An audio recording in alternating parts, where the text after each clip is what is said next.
Skypia arc is banging, man. It slaps. I don't care what anybody says. This fucking arc is fantastic. Well, at least I think so.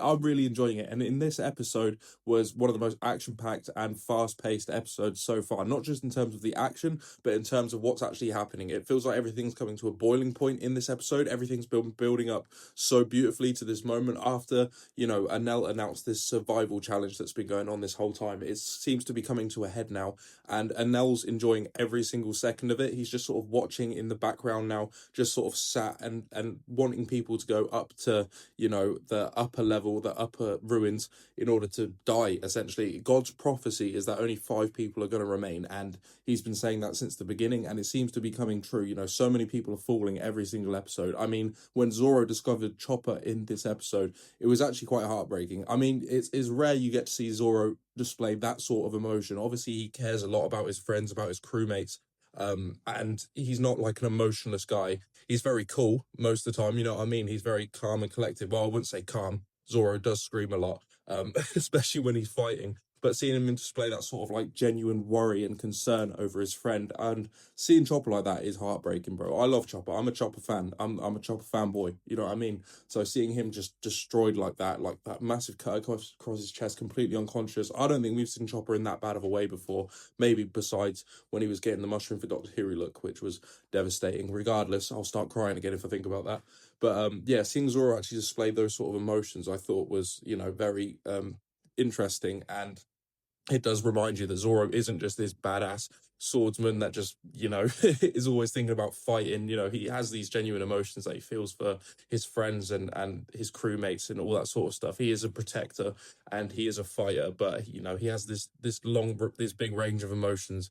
And, it came to his detriment a bit in this episode as well, because he's fighting Ohm, who is pretty obviously the strongest priest, and as he's running towards Chopper, he gets sort of like blindsided by one of the traps in the iron ordeal. And this fight is crazy, by the way, because it's basically a 5-way fight right now between Ohm, Zoro, Ganful, Wiper, and then the giant snake that's eating Luffy. And every single character has moving parts right now. They're not just all fighting mindlessly. It's not just a big brawl. They're all here for individual reasons, and each character gets a little bit of time to breathe, and each part when they're fighting has a bit of purpose behind it. It feels like it's not, again, it's not just mindless fighting.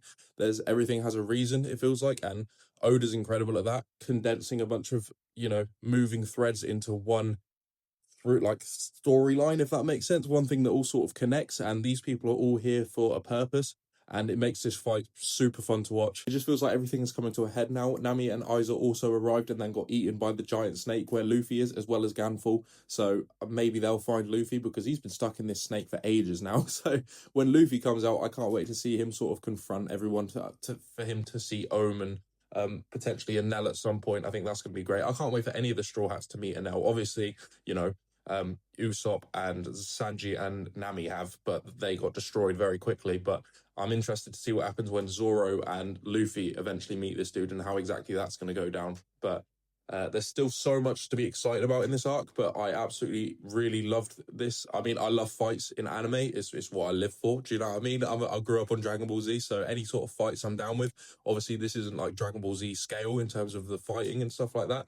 But, just seeing all these conflicts sort of come to a head and all these different ideas and purposes being there all clash, I think is really interesting. And like I said, it's been beautifully written, and it's been leading to this point for a while now with this survival challenge. So I can't wait to see what happens from here on out. So let's keep it going.